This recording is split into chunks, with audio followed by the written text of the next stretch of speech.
일부러 빠뜨리는 경우도 간혹 있긴 있습니다. 상속세를 좀 어떻게 하면 좀 피해볼까? 이 상속세가 적절한지 검증을 합니다. 세무조사가 시작이 됩니다. 그 와이프나 자녀들 계좌까지 다 열어봅니다. 본인의 동의 없이. 안녕하세요. 푸르른 날 채널의 최동원 변호사입니다. 상속이 개시된 경우에 상속세 문제가 또 생기게 되는데요. 상속재산에 대해서 상속세를 낼 때 과거에 증여받았던 그런 재산에 대해서도 추가로 증여세나 상속세를 내라, 이런 통지를 세무서로부터 받은 분들이 계실 텐데요. 오늘은 그 관련된 얘기를 한번 나눠볼까 합니다. 블로그 사례 한번 요약 부탁드립니다. 예, 남편이 사망했는데 세무서에서 세금을 내라, 뭔가를 소명하라, 이런 서류를 받으신 분들이 계실 겁니다. 최근에 이제 저한테 오셨던 이 부인도 세무서에서 어떤 서류를 받았다, 이렇게 하면서 이제 그 서류를 들고 오셨는데, 세무조사를 할 테니 출석하라, 이런 통지서였어요. 무슨 내용인 거 하니, 남편이 돌아가시기 전에 남편이 자기한테 이체해준 돈이 있었던 거죠. 뭐 생활비를 이체를 해준 적도 있었고, 뭐 주식 투자를 하라, 또 이런저런 명목으로 돈을 이제 예금을 이체를 해줬던 거죠. 이제 그 돈에 대해서 이거 세금 안 낸 것 같으니 세금을 내야 될 것 같다. 이거 혹시 무슨 돈인지 소명을 좀 해봐라.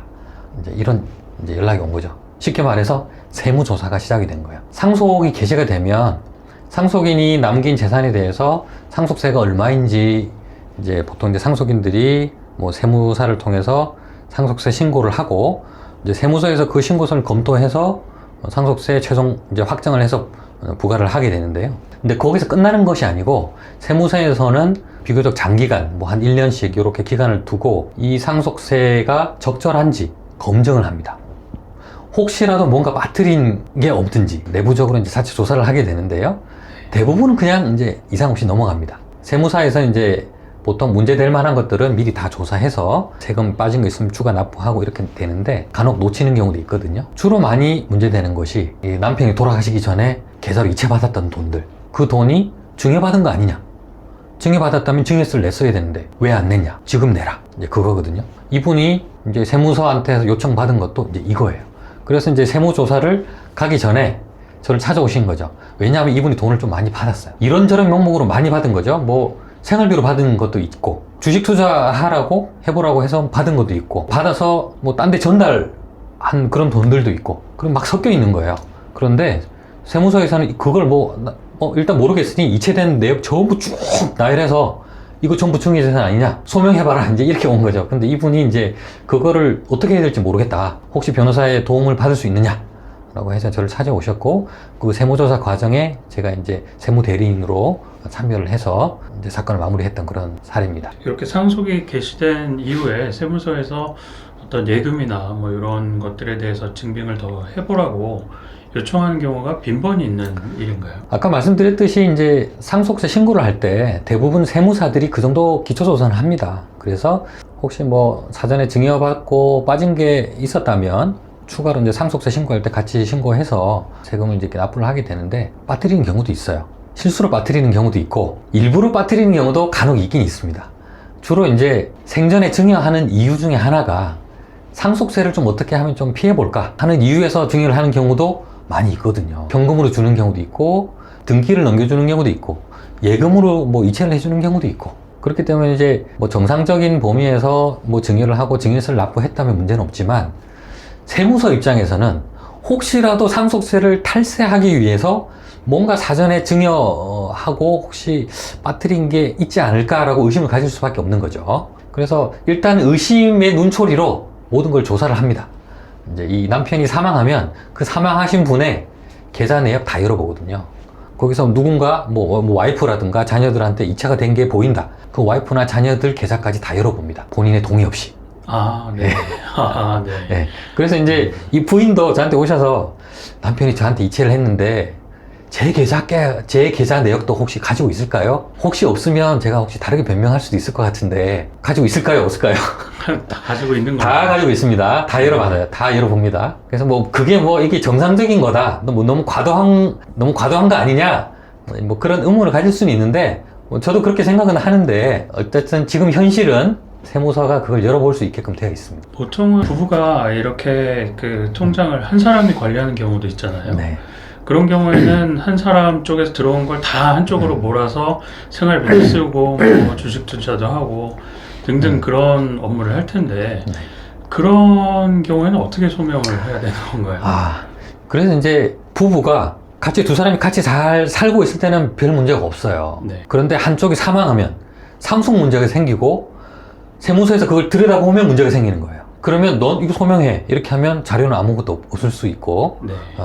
그렇기 때문에 그거를 미리 대비하는 사람이 사실 많지는 않아요. 저도 그렇지만 어느 정도 연로하시고 8, 90대 이렇게 되신 분들 같은 경우에는 조금 조심하실 수 있잖아요. 그런 경우에는 본인의 이제 사후를 대비해서 좀 뭐 이체 내역이라든가 이런 것 왜 이체했는지 그런 자료들을 조금이라도 근거를 남겨두시는 게 필요해요. 지금 이제 이런 문제가 생기는 이유가 남편이 사망했을 때 남아있는 재산에 대해서만 상속세를 내면 문제는 없는데 예금 같은 경우 아니면 뭐 부동산 같은 경우 사전 증여를 하는 경우 있잖아요. 이제 상속인이 사전 증여를 받은 거는 그럼 돌아가시기 10년 전까지 다 뒤져본단 말이죠. 10년 전까지 뭔가 증여받은 게 있으면 그것도 상속재산이다.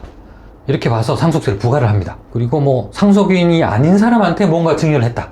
그러면 그거는 한 5년 정도치를 뒤져보거든요. 그러면 이제 배우자 입장에서도 이게 혼인신고를 한 배우자면 과거 10년 동안에 뭔가 생활비를 받거나 뭔가 받았다면 다 소명을 해야 되는 상황이고 이제 사실혼 배우자면 상속권은 없으니까 5년 정도치를 소명을 해야 되겠죠. 그래서 이제 저하고 같이 세무서에 갔더니 세무서에서 이렇게 목록을 쫙 내미는 거예요. 그동안 10년 동안 이체했던 내역을 100원, 1000원까지 막 주고받은 것까지 쫙 뽑아서 2주 안에 소명하세요 라고 이제 하는 거예요. 그걸 받아와서 이제 소명하는 작업이 이제 시작이 됐는데 네. 그걸 소명을 못하면 상속세를 내는 것뿐만 아니라 과거에 내지 않았던 증여세를 상속세로 내는 거죠. 가산세가 붙어요. 가산세는 하루당 계산되거든요. 하루마다 계산이 늘어나는 거예요. 과거에 10년 전에 받은 게 지금 오늘까지 지금 쌓여가지고 가산세가 지금 몇 억이 된 거예요. 이거는 지금 큰일 난 거죠. 이건 몇백만 원도 아니고. 네. 그래서 이제 그거 10년 동안의 일을 이제 다 찾기 시작하는 거예요. 네. 남편이 자료를 남겨놨다면 좀 도움이 되겠는데, 그렇지 않은 거는 어떻게든 막 자료를 모집해야 되죠. 그래서 일단은 부부 사이에 주고받은 건 어느 정도 생활비로 인정되는 부분이 당연히 있죠. 생활비로 인정되는 부분은 생활비다라고 소명을 하고, 물론 마트에서 장 본 거 이런 까지 하나 소명할 수는 없어요. 하지만 그 돈을 받아서 내가 카드를 어디 쓰고 매달 어느 정도 지출이 됐다. 이런 것들은 다 소명을 해야 되고, 그리고 내가 증여받은 게 아닌 거, 예를 들어서 뭐 잠깐 뭐 부탁받아서 전달했던 거, 네. 그것들은 누구한테 또 줬다.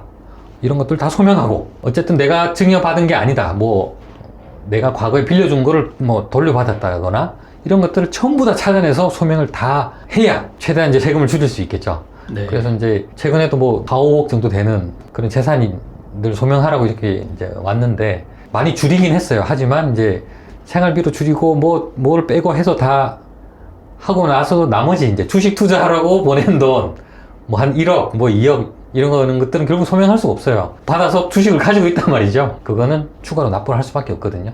그래서 어쨌든 최대한 소명할 수 있는 정도의 그런 것들은 최대한 찾아서 다 소명을 했고, 물론 이제 납부해야 될 세금을 이제 최대한 많이 줄이긴 했습니다. 네. 이제 그런 부분들은 세무조사를 하실 때부터 좀 이제 전문가의 도움을 받으시는 게 좀 필요하고요. 세무조사 가셔가지고 다른 얘기 막 해놓고 그 후에 변호사 선임해서 이제 막 하면은 약간 모순이 생길 수 있거든요. 네. 변호사 입장에서는 뺄 수도 있는데 가서 다 자백을 해버리고 하면 네. 좀 문제될 수 있으니까 세무서에서 어떤 서류를 받으셨을 때는 미리 좀 변호사 상담을 받으시고 미리 좀 계획을 큰 틀에서 세우시고 세무조사에 변호사하고 같이 임하시는 게 좀 필요하지 않나 이렇게 생각이 듭니다. 네.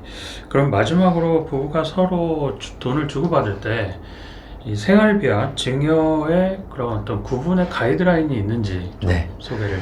부부 사이에 뭐 돈 100만 원, 200만 원 한 달에 뭐 100만 원씩 줬는데 이게 다 뭐 증여받은 거 아니냐? 그렇게 볼 수는 없어요. 어느 정도 이제 생활비로 인정되는 부분이 있거든요. 생활에 당연히 생활비가 쓸 수밖에 없고 하기 때문에 세무서에서도 그거는 인정을 합니다. 그런데 그러면 한 달에 얼마를 줘야 생활비로 인정하느냐? 100만 원 주면 인정되냐? 500만 원 주면 인정이 되냐? 1000만 원은 인정되냐? 딱 정해진 건 없어요. 하지만 어느 정도 좀 수긍이 가능한 측면이 있거든요. 그리고 각 부부마다 생활 수준이 다릅니다. 한 달에 생활비로 100만 원을 쓰는 부부가 있는 반면 한 달에 생활비로 1000만 원을 쓰는 중소기업 사장님도 있거든요. 생활비가 다 다를 수 있어요. 그래서 그런 것들을 다 소명을 해야 됩니다. 어느 정도가 생활비로 소요가 됐다. 물론 이제 변호사하고 다시 상담을 좀 하셔가지고 주장을 하셔야 될 것 같습니다. 오늘은 상속세 납부를 할 때 과거에 증여받았던 그런 부분에 대한 추가 세금 그리고 가산세 이런 걸 납부하는 문제에 대해서 얘기를 오늘 같이 나눠봤는데요. 비슷한 상황이 생기신 분들은 이 영상을 보시고 조금이나마 도움을 받으셨으면 좋겠습니다. 감사합니다.